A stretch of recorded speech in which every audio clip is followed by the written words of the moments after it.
Welcome YouTubers to Diecast Culture, and today I just want to share with you a little find in a vintage shop in Hastings in the UK.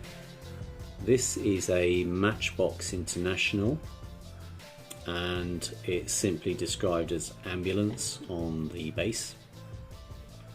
So this has certainly had quite a bit of play, as you can see, and someone creatively took what looks like felt tips to the sides of the vehicle.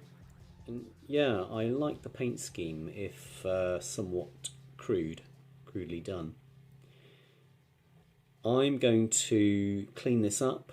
I'm going to attempt to remove all of that colour, and we'll be left with just a white body. So yeah, sure, it won't look quite so interesting,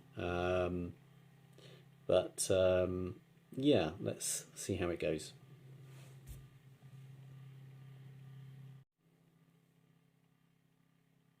And just before we show you some images of the new and improved version, we've just got some ultra close-ups here.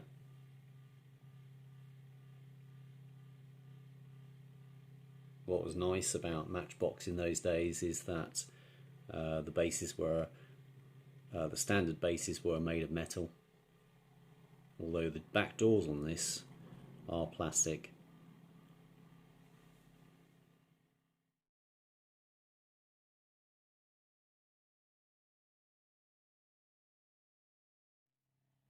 So here is the finished article. Not what I was expecting, not what you were expecting probably.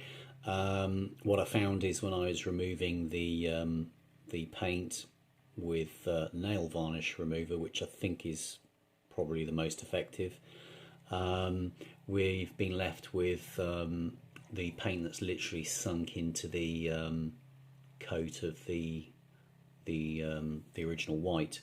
It's been there for so many years, and we're left with this actually gorgeous sort of patina of pastel colours. So I just thought, yeah, what the hell? Let's leave it as it is. And so I would imagine, looking at it, it's no longer a it's now a decommissioned ambulance, and I reckon someone's got hold of it to be a hippie camper van. And it will probably make quite a good camper van, actually. Probably got a decent V8 engine under the hood, and plenty of space in the back for at least a couple of berths or a double bed and whatever else you need in a camper van. So yep, I think that's going to be how it's going to stay. And I like this casting. It's probably a fraction smaller than 1/64, but it's got a metal base, as it was one of the older Matchbox Internationals. And yeah, I guess the only thing that lets it down is the plastic doors at the back, but you know what, they're okay. And as it comes round, I've opened the doors, and hopefully you'll get a glimpse into the rear of the vehicle. Yeah, it's a little bit dark.